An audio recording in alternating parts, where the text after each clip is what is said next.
ꯅꯨꯡꯁꯤꯕꯤꯗꯨꯅ Manipuri ꯏꯟꯇꯔꯇꯦꯟꯃꯦꯟꯠ ꯆꯦꯅꯦꯜꯕꯨ subscribe ꯑꯃꯁꯨꯡ like ꯇꯧꯕꯤꯔꯝꯃꯨ꯫ ꯃꯇꯝ ꯈꯔꯒꯤ ꯃꯇꯨꯡꯗ ꯉꯁꯤꯗꯤ ꯃꯌꯥꯝꯒ ꯑꯃꯨꯛ ꯄꯨꯟꯅ ꯊꯦꯡꯅꯖꯔꯦ꯫ ꯏꯁꯥꯒꯤ ꯇꯧꯗ ꯌꯥꯗ꯭ꯔꯕ ꯊꯕꯛ ꯊꯧꯔꯝ ꯀꯌꯥ ꯑꯃꯅ ꯃꯇꯝ ꯈꯔ ꯋꯥꯔꯤ ꯁꯟꯗꯣꯛꯆꯕ ꯉꯝꯖꯈꯤꯗꯕꯅꯤ꯫ ꯑꯗꯨꯕꯨ ꯉꯁꯤꯗꯤ ꯑꯃꯨꯛ ꯃꯍꯧꯁꯥꯒꯨꯝ ꯑꯃꯗꯤ ꯍꯥꯟꯅꯒꯨꯝ ꯁꯟꯗꯣꯛꯈꯤꯕ, ꯇꯥꯕꯗ ꯀꯤꯔꯕ ꯁꯦꯡꯕ ꯊꯣꯛꯈꯤꯕ ꯍꯣꯔꯔ ꯁ꯭ꯇꯣꯔꯤ ꯑꯅꯧꯕ ꯑꯃꯃꯨꯛ ꯄꯨꯗꯨꯅ ꯂꯥꯛꯆꯔꯤ꯫ ꯋꯥꯔꯤ ꯑꯁꯤꯕꯨ ꯂꯥꯟꯊꯣꯛꯆꯈꯤꯕ ꯃꯇꯝꯗ ꯁꯣꯏꯈꯤ ꯂꯥꯟꯈꯤꯕ ꯌꯥꯎꯔꯕꯁꯨ ꯇꯥꯕꯤꯔꯤꯕ ꯃꯌꯥꯝꯅ ꯄꯨꯛꯆꯦꯜ ꯆꯥꯎꯅ ꯉꯥꯛꯄꯤꯒꯅꯤ ꯈꯟꯖꯩ꯫ ꯐꯔꯦ ꯑꯗꯨꯗꯤ ꯃꯌꯥꯝ ꯋꯥꯔꯤꯁꯤ ꯍꯧꯅꯕ ꯇꯧꯖꯔꯒꯦ꯫ ꯋꯥꯔꯤꯁꯦꯒꯤ ꯅꯨꯡꯁꯤꯖꯔꯕ ꯁꯕꯁꯀ꯭ꯔꯥꯏꯕꯔ ꯃꯔꯨꯞ ꯑꯃꯅ ꯃꯇꯝ ꯈꯔꯒꯤ ꯃꯃꯥꯡꯗ ꯏꯐꯝꯗ ꯊꯥꯕꯤꯔꯛꯈ꯭ꯔꯕ ꯋꯥꯔꯤ ꯑꯃꯅꯤ꯫ ꯑꯗꯨꯒ ꯋꯥꯔꯤ ꯑꯁꯤꯁꯨ ꯋꯥꯔꯤ ꯊꯥꯕꯤꯔꯤꯕ ꯃꯔꯨꯞ ꯑꯁꯤꯒꯤ ꯍꯦꯛ ꯄꯣꯛꯃꯤꯟꯅꯖꯕ ꯃꯆꯟꯅꯨꯄꯤꯗ ꯇꯥꯈꯤꯕ, ꯊꯣꯛꯈꯤꯕ ꯊꯦꯡꯅꯈꯤꯕ ꯊꯧꯗꯣꯛ ꯑꯣꯏꯗꯣꯔꯤꯕꯅꯤ꯫ ꯋꯥꯔꯤꯁꯤꯡ ꯑꯁꯤꯗꯒꯤ ꯆꯍꯤ 5-6ꯃꯨꯛꯀꯤ ꯃꯃꯥꯡꯗ ꯑꯁꯦꯡꯕ ꯊꯣꯛꯈꯤꯕ ꯇꯥꯕꯗ ꯀꯤꯔꯕ ꯊꯧꯗꯣꯛꯅꯤ꯫ ꯑꯩꯈꯣꯏꯒꯤ ꯂꯩꯐꯝꯁꯦ ꯄꯥꯡꯒꯩꯗꯒꯤ ꯈꯔ ꯍꯥꯏꯗꯔꯒ ꯂꯩꯕ ꯂꯝ ꯑꯃꯗꯒꯤꯅꯤ꯫ ꯑꯗꯨꯒ ꯏꯆꯟꯅꯨꯄꯤ ꯑꯁꯤꯅ ꯌꯥꯏꯔꯤꯄꯣꯛꯇ ꯃꯌꯨꯝ ꯄꯥꯟꯈꯤ꯫ ꯃꯐꯝ ꯑꯗꯨꯗ ꯏꯆꯟꯅꯨꯄꯤꯁꯤꯅ ꯃꯌꯨꯝ ꯄꯥꯟꯈ꯭ꯔꯕ ꯃꯇꯨꯡ ꯄꯨꯟꯁꯤꯒꯤ ꯍꯤꯡꯅꯕ ꯂꯥꯟꯐꯝꯗ ꯏꯆꯟꯅꯨꯄꯤꯁꯤꯒ ꯏꯆꯦꯅꯨꯄꯥꯁꯤꯒ ꯃꯈꯣꯏ ꯑꯅꯤꯁꯤ ꯇꯨꯔꯦꯟꯗ ꯅꯨꯡꯂꯪꯉꯣꯏ ꯄꯦꯛꯇꯨꯅ ꯄꯨꯟꯁꯤ ꯍꯤꯡꯖꯔꯝꯃꯤ꯫ ꯃꯇꯝ ꯑꯗꯨꯗ ꯃꯈꯣꯏꯒꯤ ꯒꯥꯔꯤ ꯇꯥꯇꯥ ꯑꯃꯁꯨ ꯂꯣꯏꯖꯔꯝꯃꯤ꯫ ꯑꯗꯨꯕꯨ ꯃꯤꯑꯣꯏꯕꯒꯤ ꯄꯨꯟꯁꯤ ꯇꯝꯕ ꯉꯝꯗꯦ꯫ ꯏꯈꯪ ꯈꯪꯍꯧꯗꯕ ꯊꯧꯗꯣꯛ ꯑꯃꯗꯒꯤ ꯃꯈꯣꯏꯁꯤ ꯈꯝ ꯊꯦꯡꯅ ꯋꯥꯕ ꯍꯧꯔꯛꯂꯝꯃꯤ꯫ ꯃꯈꯣꯏꯒꯤ ꯂꯩꯖꯔꯝꯕ ꯒꯥꯔꯤ ꯇꯥꯇꯥ ꯑꯗꯨꯁꯨ ꯎꯄꯥꯏ ꯂꯩꯔꯛꯇꯕꯗꯒꯤ ꯌꯣꯟꯊꯣꯛꯈꯤꯕꯗ ꯍꯦꯛ ꯃꯇꯥꯈꯤ꯫ ꯒꯥꯔꯤ ꯌꯣꯟꯈ꯭ꯔꯕ ꯃꯇꯨꯡꯗꯒꯤꯗꯤ ꯃꯈꯣꯏꯁꯦ ꯅꯨꯡꯂꯪꯉꯣꯏ ꯀꯣꯜꯂꯝꯕꯗꯨ ꯏꯀꯥꯟꯒ ꯍꯦꯛ ꯀꯥꯟꯅꯔꯛꯇꯕꯒ ꯁꯤꯟꯐꯝ ꯍꯣꯡꯕꯗ ꯃꯇꯥꯔꯝꯃꯤ꯫ ꯏꯆꯦꯅꯨꯄꯥꯁꯤꯁꯨ ꯑꯇꯣꯞꯄ ꯊꯕꯛ ꯑꯃ ꯊꯤꯕ ꯍꯧꯔꯛꯂꯝꯃꯤ꯫ ꯅꯣꯡꯃꯗꯤ ꯏꯆꯦꯅꯨꯄꯥꯁꯤꯒ ꯃꯈꯣꯏ ꯂꯩꯀꯥꯏꯒꯤ ꯊꯕꯛ ꯁꯨꯕ ꯆꯠꯄ ꯃꯤꯑꯣꯏ ꯑꯃꯒ ꯏꯈꯪ ꯈꯪꯍꯧꯗꯅ ꯊꯦꯡꯅꯔꯝꯃꯤ꯫ ꯃꯤꯑꯣꯏ ꯑꯗꯨꯒ ꯏꯆꯦꯅꯨꯄꯥꯁꯤꯒ ꯁꯨꯝꯅ ꯋꯥꯔꯤ ꯋꯥꯇꯥꯏ ꯈꯔꯁꯨ ꯁꯥꯟꯅꯔꯝꯃꯤ꯫ "ꯀꯨꯃꯥꯖꯤꯠ ꯒꯥꯔꯤꯁꯨ ꯌꯣꯟꯈ꯭ꯔꯦ ꯍꯥꯏꯅ ꯇꯥꯏ꯫ ꯅꯪꯗꯤ ꯒꯥꯔꯤ ꯌꯣꯟꯈ꯭ꯔꯕꯅꯤꯅ ꯀꯝꯗꯧꯔꯤ?" ꯏꯆꯦꯅꯨꯄꯥꯅ ꯑꯃꯨꯛ "ꯇꯥꯃꯣ ꯍꯦꯔꯣꯖꯤꯠ, ꯍꯣꯏ ꯆꯨꯝꯃꯦ, ꯑꯩꯒꯤ ꯒꯥꯔꯤꯗꯨ ꯌꯣꯟꯈ꯭ꯔꯦ꯫ ꯃꯗꯨ ꯂꯩꯖꯔꯤꯉꯩꯗꯗꯤ ꯈꯔ ꯁꯥꯐꯔꯝꯕꯅꯤ꯫ ꯏꯃꯨꯡꯒꯤ ꯂꯩꯇ ꯂꯥꯏꯔ ꯈꯔꯒ ꯏꯌꯥꯝꯕꯁꯨ ꯍꯦꯛ ꯂꯨꯍꯣꯡ ꯈꯣꯡꯗꯣꯡꯕ ꯌꯥꯎꯁꯜꯂꯛꯄꯒ ꯎꯄꯥꯏ ꯂꯩꯃꯟꯗꯕꯗꯒꯤ ꯒꯥꯔꯤꯗꯨ ꯊꯥꯗꯣꯛꯈ꯭ꯔꯦ꯫ ꯍꯧꯖꯤꯛꯇꯤ ꯒꯥꯔꯤꯗꯨ ꯌꯣꯟꯈ꯭ꯔꯕꯅꯤꯅ ꯍꯥꯟꯅ ꯅꯨꯡꯂꯪꯉꯣꯏ ꯀꯣꯜꯂꯝꯕꯗꯨꯁꯨ ꯀꯌꯥ ꯏꯀꯥꯟ ꯀꯥꯟꯅꯗ꯭ꯔꯦ꯫ ꯍꯧꯖꯤꯛꯇꯤ ꯅꯅꯥꯎꯁꯦ ꯋꯥꯔꯦ꯫ ꯑꯗꯣ ꯏꯌꯥꯝꯕ, ꯅꯅꯥꯎꯅ ꯍꯩꯒꯗꯕ ꯊꯕꯛꯀ ꯀꯔꯤ ꯀꯔꯤ ꯂꯩꯒꯦ? ꯅꯅꯥꯎ ꯑꯇꯣꯞꯄ ꯊꯕꯛ ꯑꯃ ꯊꯤꯕ ꯄꯥꯝꯃꯤ꯫ ꯏꯌꯥꯝꯕꯗꯤ ꯍꯧꯖꯤꯛ ꯀꯔꯤ ꯍꯣꯠꯅꯔꯤ?" ꯍꯪꯉꯝꯃꯤ꯫ ꯂꯩꯀꯥꯏꯒꯤ ꯑꯍꯜ ꯑꯗꯨꯅ ꯑꯃꯨꯛ ꯁꯨꯝꯅ ꯈꯨꯝꯃꯛꯏ, "ꯏꯍꯦ, ꯑꯣꯟꯊꯣꯛꯄꯅꯤꯗ ꯅꯪꯒꯤ ꯗꯥꯎ ꯑꯁꯤꯁꯨ꯫ ꯍꯥꯟꯅꯗꯤ ꯑꯩꯈꯣꯏ ꯃꯌꯥꯝꯅꯁꯨ ꯍꯥꯏꯅꯔꯝꯃꯤꯅꯤ, ꯀꯨꯃꯥꯔꯖꯤꯠꯁꯤ ꯃꯥꯒꯤ ꯒꯥꯔꯤ ꯑꯁꯤ ꯂꯩꯖꯕꯗꯒꯤ ꯈꯔ ꯅꯨꯡꯉꯥꯏꯖꯔꯛꯑꯦ ꯍꯥꯏꯗꯅ꯫ ꯑꯗꯣ ꯇꯝꯕ ꯉꯝꯗꯦꯀꯣ ꯃꯤꯑꯣꯏꯕꯒꯤ ꯄꯨꯟꯁꯤꯁꯦ, ꯑꯀꯥ ꯑꯀꯨꯝ ꯍꯥꯏꯗꯨꯅꯤ꯫ ꯐꯔꯦ, ꯑꯗꯣ ꯅꯪꯒꯤ ꯊꯕꯛ ꯍꯥꯏꯕꯕꯨ ꯅꯌꯥꯝꯕꯅ ꯊꯤꯔꯛꯀꯗꯕꯗꯤ ꯅꯠꯇꯦ, ꯅꯪ ꯒꯥꯔꯤ ꯊꯧꯕ ꯍꯩꯔꯤ ꯅꯠꯇ꯭ꯔꯥ? ꯐꯔꯦ, ꯑꯗꯨꯗꯤ ꯁꯨꯃꯥꯏꯅ ꯇꯧꯔꯁꯤ꯫ ꯍꯧꯖꯤꯛ ꯁꯔꯀꯥꯔꯅ ꯆꯤꯡ ꯃꯥꯟꯗ ꯂꯝꯕꯦꯟ ꯁꯦꯝꯕꯒꯤ ꯊꯕꯛ ꯀꯟꯅ ꯄꯥꯏꯈꯠꯂꯤ꯫ ꯑꯗꯣ ꯅꯪ ꯃꯗꯨꯗ ꯒꯥꯔꯤ ꯗ꯭ꯔꯥꯏꯚꯔ ꯑꯣꯏꯔꯣ꯫ ꯒꯥꯔꯤ ꯇ꯭ꯔꯤꯄꯔꯒꯨꯝꯕ ꯊꯧꯒꯦꯔꯣ ꯅꯪꯕꯣ? ꯃꯐꯝꯗꯤ ꯀꯥꯝꯖꯣꯡ ꯑꯁꯣꯝꯗ ꯁꯨꯒꯗꯕ ꯊꯕꯛꯅꯤ꯫ ꯍꯧꯖꯤꯛꯇꯕꯨ ꯚꯥꯞ ꯑꯣꯏꯔꯛꯑꯦ, ꯅꯍꯥꯟ ꯒꯥꯔꯤ ꯇ꯭ꯔꯤꯄꯔ ꯊꯧꯕ ꯈꯔ ꯍꯩꯒꯗꯕ ꯒ꯭ꯌꯥꯟ ꯇꯥꯕ ꯃꯤꯑꯣꯏ ꯑꯃꯠꯇ ꯄꯥꯝꯃꯤ ꯍꯥꯏꯗꯅ ꯑꯩꯉꯣꯟꯗ ꯈꯔ ꯊꯤꯕꯤꯔꯛꯑꯣ ꯍꯥꯏꯔꯝꯕꯅꯤ꯫ ꯃꯐꯝ ꯑꯗꯨꯗ ꯊꯕꯛ ꯁꯨꯗꯨꯅ ꯂꯩꯕ ꯑꯩꯒ ꯈꯪꯅꯕ ꯑꯉꯥꯡ ꯑꯃꯅ ꯑꯩꯉꯣꯟꯗ ꯍꯥꯏꯔꯛꯄꯅꯤ꯫ ꯑꯅꯗꯨꯝ ꯇꯥꯟ ꯆꯥꯔꯦ, ꯃꯗꯨꯒꯤ ꯊꯕꯛꯇꯣ ꯅꯪ ꯑꯣꯏꯅ ꯇꯧꯔꯣ" ꯍꯥꯏꯔꯛꯈꯤ꯫ ꯏꯆꯦꯅꯨꯄꯥꯗꯨꯁꯨ ꯃꯁꯥꯒꯤ ꯍꯥꯟꯅꯗꯒꯤ ꯒꯥꯔꯤ ꯊꯧꯕ ꯍꯩꯖꯗꯨꯅ ꯂꯩꯕꯒ ꯊꯕꯛ ꯑꯗꯨ ꯃꯥꯁꯨ ꯇꯧꯔꯒꯦ ꯈꯜꯂꯝꯃꯤ꯫ ꯑꯍꯜ ꯑꯗꯨꯗꯁꯨ ꯑꯔꯣꯏꯕ ꯑꯣꯏꯅ ꯑꯁꯨꯝꯅ ꯈꯨꯝꯃꯝꯃꯤ, "ꯇꯥꯃꯣ ꯍꯦꯔꯣꯖꯤꯠ, ꯂꯝ ꯑꯗꯨꯗꯤ ꯈꯔ ꯂꯥꯞꯄ ꯃꯥꯜꯂꯤ꯫ ꯑꯗꯣ ꯑꯩ ꯅꯅꯥꯎꯄꯤꯒ ꯑꯃꯨꯛꯇ ꯇꯥꯟꯅꯔꯨꯈꯤꯒꯦ꯫ ꯑꯩꯒꯤ ꯑꯣꯏꯅꯗꯤ ꯊꯕꯛꯇꯣ ꯑꯩ ꯇꯧꯔꯒꯦ ꯅꯤꯡꯂꯦ꯫ ꯉꯁꯤ ꯍꯌꯦꯡꯁꯤꯗ ꯇꯥꯃꯣ ꯍꯦꯔꯣꯖꯤꯠꯀꯤꯗ ꯑꯩ ꯑꯃꯨꯛ ꯀꯣꯏꯊꯣꯛꯆꯔꯛꯑꯒꯦ, ꯑꯗꯨꯒ ꯋꯥꯔꯣꯟꯗꯣ ꯍꯥꯏꯔꯒꯦ꯫ ꯌꯨꯝꯒꯁꯨ ꯑꯃꯨꯛꯇ ꯇꯥꯟꯅꯔꯨꯈꯤꯒꯦ, ꯑꯇꯣꯞꯄ ꯃꯤꯗꯤ ꯊꯤꯕꯤꯔꯨꯔꯅꯨ" ꯍꯥꯏꯔꯝꯃꯤ꯫ ꯑꯍꯜ ꯑꯗꯨꯅ ꯑꯃꯨꯛ "ꯍꯣꯏ ꯍꯣꯏ, ꯅꯪꯅ ꯇꯧꯔꯒꯦ ꯆꯠꯂꯒꯦ ꯍꯥꯏꯔꯕꯅꯤꯅ ꯑꯩꯁꯨ ꯅꯣꯡ ꯅꯤꯅꯤꯃꯨꯛꯇꯤ ꯅꯪ ꯉꯥꯏꯔꯒꯦ꯫ ꯌꯨꯝꯒꯁꯨ ꯇꯥꯟꯅꯔꯣ, ꯅꯪꯅ ꯈꯜꯂꯤꯗꯨꯁꯨ ꯆꯨꯝꯃꯤ꯫ ꯐꯔꯦ, ꯑꯗꯣ ꯑꯩꯁꯨ ꯊꯕꯛ ꯑꯃ ꯊꯣꯔꯛꯄꯅꯤ, ꯑꯗꯨ ꯑꯩ ꯆꯠꯂꯒꯦꯀꯣ" ꯍꯥꯏꯔꯝꯗꯨꯅ ꯃꯤꯀꯨꯞ ꯑꯗꯨꯗ ꯃꯈꯣꯏ ꯑꯅꯤ ꯀꯥꯏꯅꯔꯝꯃꯤ꯫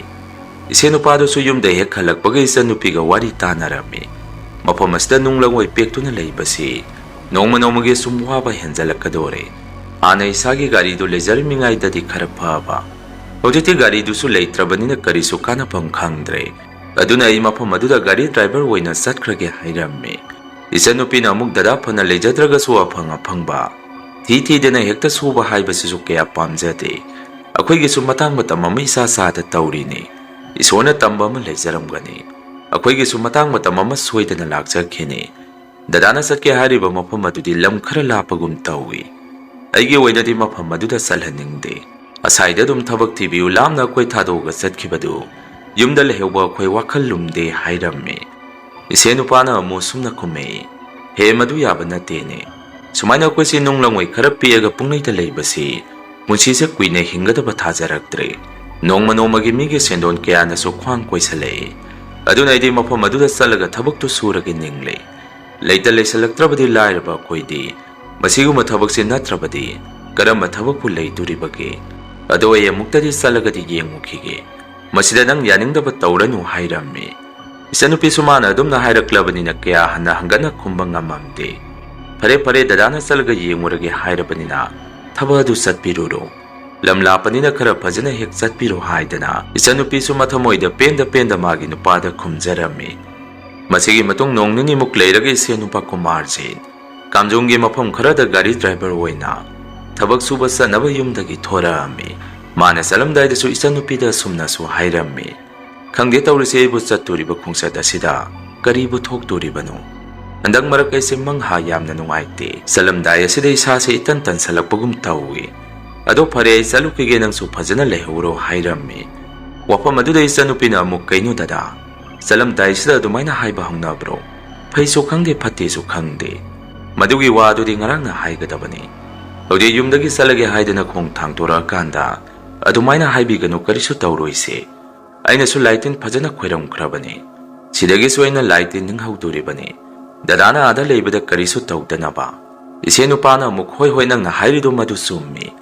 Aise sukuiba matamse pungningse kaya sundagandabani. Adu ngasi chathomdai sidadi kari tawrabano khangdre. Pare ado khoi sidagi sanminagadaba kangusing adu ai ngairaga leiramani. Ai thengkhre salage nang lehuro ko hairamduna.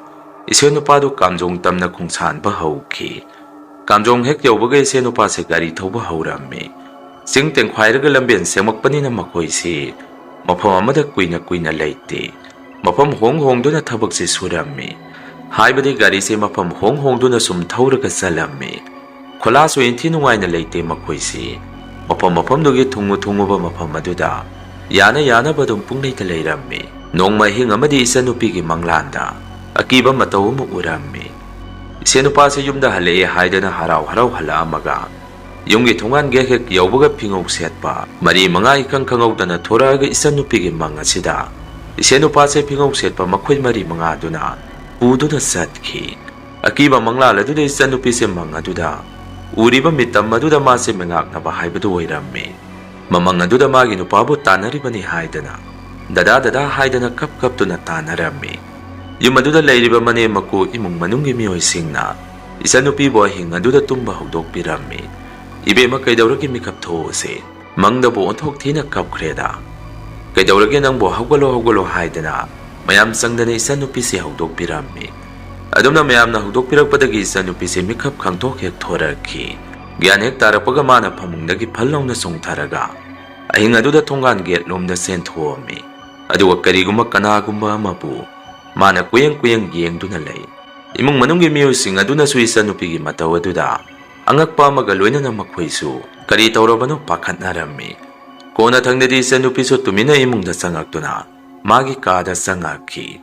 Aduga imong manunggi miyosing da isanupi na sumna hairami. Babai mai itay se karisu pakhatpigano. Mangda dadado hale haidana thonga neura amaga. Kay-kayno uhayda bakara na muk dadabu puro ka satkibaduda ay di pungpa pakhalure. Ado ay hujiti karisu tawtreda. Mayam su tumbiruro hairammi. Madudagi makoy imong manunggi miyoising doso muk tumba loy na sangnakhi. Makoy tumba sangnakraba matung isanupi na maginupa. Isenupa kumarjita phone tawraga yengammi. Pungcho tenge hinge pungama makhay muk taharabani. Tawadabu kumarjiki phone di. Singyatamyada leikhibadina phone adu salamdi. Maduda isanupina hujikiri tawlaro hayang nungalago ina tawrage haidana makhata na phone adu tawromkide. Isanupi su tumba yadabadagi magi wakhanda mon khanduna nunganba ngairammi. Nungeng anbaga phone adu amurakanira amuka tawrubada salamdi. Kona hanjan sum tawsalubada kona thangdadi phone adu ring salammi. Ring chatpadagi kumarji su phone adu paikhalakhi. Isenupa kumarji na halo hekairapaga isanupi su wamata ngangdringai kapammi. Maduda kumarji na kaidoragi kaitawba yauragi nangna kapidi hangammi. Isanupina amuk dadanang karisu tawdabro hangammi. Kumarji na mo'y karisu tawde. Ado karigino nang nakapidubo. Anganga masangamdrabo iso hapta amamuk lairagadi thorakpasu yana lairi. Ado nang kaidawragi hangammi. Isanupina amuk karisu tawdeda ngarangaigi mangda dada uramba adugini. Adu dada mafamdubu leiba nungaibro. Kamdauge phone tawbusu success chatte hairammi. Maduda Kumarjina amu. Kari haigadabano khangdre. Nungaida ai karisu tawde. Mafam asida ai nungaina leiri. Aidi nangna phone ek tawrakpuga su chutingduna kapakpaduda aidi pungpa hek pakhalure. Ado angangdi anayak yauti haiba natro. Fare fare fajana leminaramu. Aisu kuiraroi thuna thoraknaba tawrani hairammi. Asumna numitu isenupa Kumarjina isanupida karisu tawde haijabagi wani. Kumarjit ki mamangdasu uhaidaba kiba kaya amana mabu mafam khangdana kauba haurabani. Adubu wafam ase mana aada leiringaidadi karisu haidoomde. Numitusu mabani ngahak wari sanaramaga phol adum thamnarami. Asumdana Kumarjit Kamjongda Lai sem saba kakpa tawbagi gari thawbagi thabak kanna sathari. Makoise mafam amada chapchana nena tana leiba haibadu oidabanina mapanungman thopa khong habangwasi mafam mafamdugi lamang tumang mafambu kharabu sarabadi adum yana bahonarami. Numitudi Kumarjit Kamjonggi cinggi angamba mafam amada lamben semnabagi cingkakpham makhoigi numitugi oina panthungpam pothapam oigadoriba jaga aduda hing yarik pataki. Mafam aduda hanadagi thabak suba singmi kharasu leiramdabadi natte. Aduga amaromda Kumarjit hoigi kangu haibadi driver singgi oinadi makhoigidi mafam aduda hola haibadu ningthijana sarga leitabadina gari driver makoi khara numitugi oina gari manungda khara tum khara amana hana thabak suduna leiramba makoi mayamgi kholada tangjaduna numitugi oina yanaba makoi se adum leiminarami. Isenupa Kumarjiti kaidaurabano khangde ngasi ngarang nung nini mukse magi masada hukhangda khangba mamita cinglomdagi angauba phi ngakta setpa karino khangdaba kharana magi maikeiromda olaga hek yangamba. Aduga amana mukmana uriba kayado masung mamanaba singda makoisu ubra hek hangubada mamanaba singnadi ude hek khumakpa. Masiguma matausi Kumarjit ki masada nung nini gi manungsida tatana thengnaba haurabani. Mamangda Kumarjit kayamna luna tinajaba leikhidraba mamanaba amanasu isenupa Kumarjitna gari thauringai mamanabagi khonjel aduna mang tungdagi ikang khangaudanaga hek kaurakpa angakpa matau kya sisu isenupa sina thengnarami. Numitugi oinadi Kumarjit magi gari manungda tumina phammaga kariguma wakhalama mondrang amada leiri. Mafam aduda maga gari saminaba maga yamna naknana leiminaba mamanaba amana Kumarjit ka maga sanaba sak saruk adu khola manungda thongba thakpa loiraba matung Kumarjit ki manakta sak saruk adu saminanaba thangjalakhi. Kumarjit kainoi tawbi gari manungda tumina ungduna phamaga leiridubo mayamna sida thongthaiba wari sanaribasi masida nangsu changpa yadro nate nangbo handak marakse nasado tuphak tuphai mawong amai tawi haksanga ngamdrabo haidana gari manungda phamduda ungduna leiriba Kumarjit ta hangammi. Matamaduda isenupa Kumarjit magi mamanaba gari driver Sureshna hariba wafam adu masada tadabagum ungduna lei.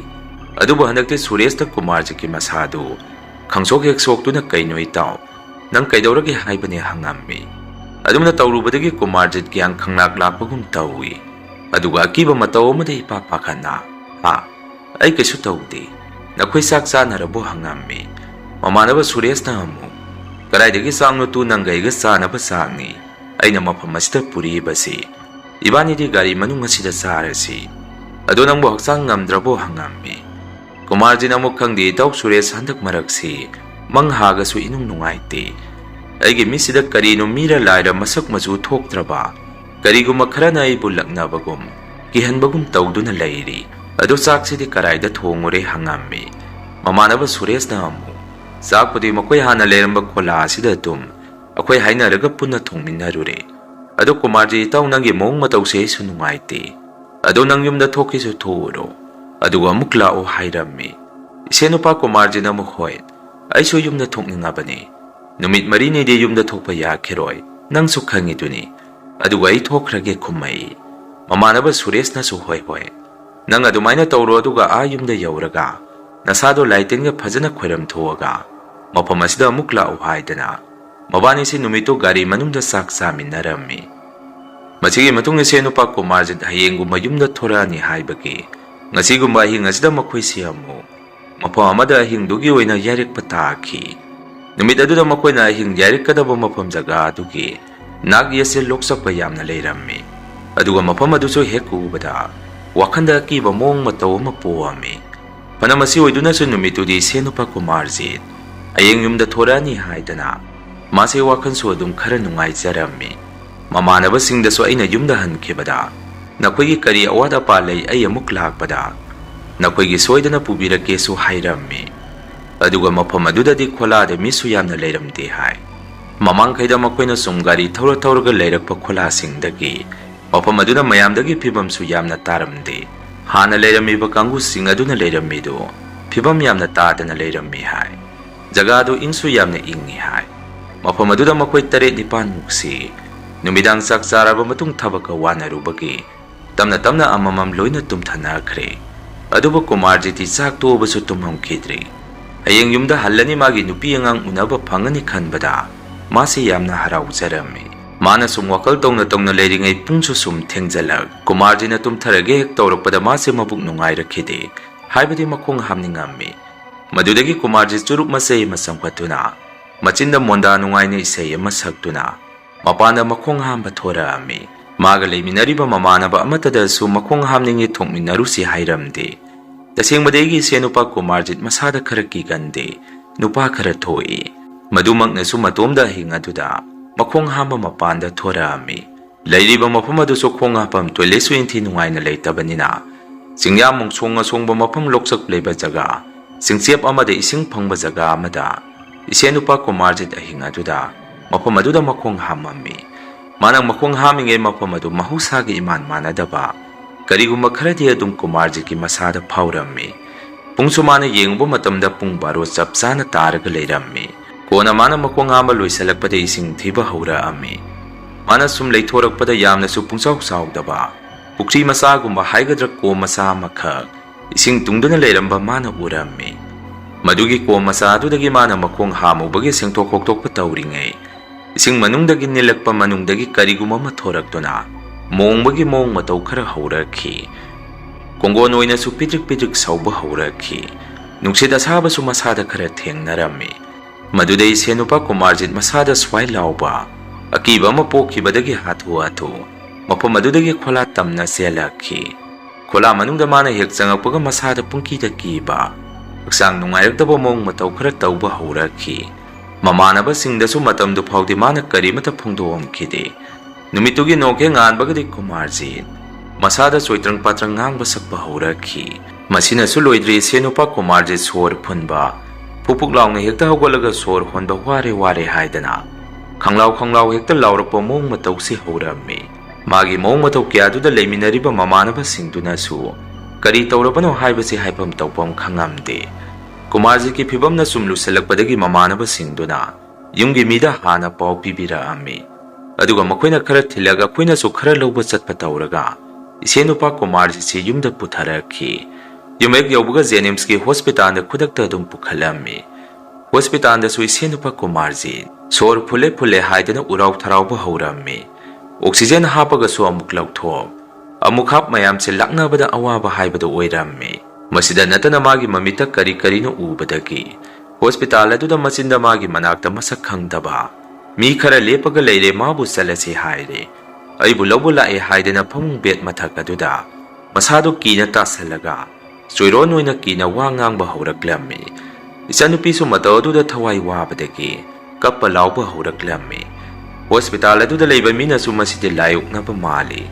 माइबा माइबी ओइना तानौ हाइबिरखी कोना थंगददी डॉक्टरनसु खंगबा माली इमुंगी मी अखोइदा सुमना हाइबिरखी मागी से doctor अखोइगे लायेंगदा फगदबा मानदे मदुगी मोद युमदा पुथाबिरगा अखंग हई माइबा माइबी ओइना तानाबिरुरो अखोइना येंगबददी मसादा लायुंग अमता लैबु उदे असुमना doctor Singh अदुना हाइबिरखी डॉक्टरना अदुमना तमोइ सिंगना हाइरकपदगी कुमारजित अखोइ मयामना युमदा मुक पुथारखी युमदा पुथारबा मतुंग अखोइसे वा तानाबा हौरम्मी कोना थंग पांगै अखोइ असोमदगी माइबा मा तानारगा मखोइसे असोमदा पुरखी अदुगा माइबा माइबी सिंग अदुदा येंगहंदुना लाई खोइरमबिरम्मी मदुदा माइबा माइबी सिंग अदुनासु येंगकलु अमा तौ हाइदना मथौ ताबा पोलम सालम सिंग अदु लोइना सिल्लांगदुना लाई खोइरमथोकबिरम्मी अखोइसु इसेनुपा कुमारजित की मतौ अदुदा इसादा कीबा अमा पोअम्मी Laitin khoiramba loiraba matung numidang aduda makoise yumda amuk thinbirami.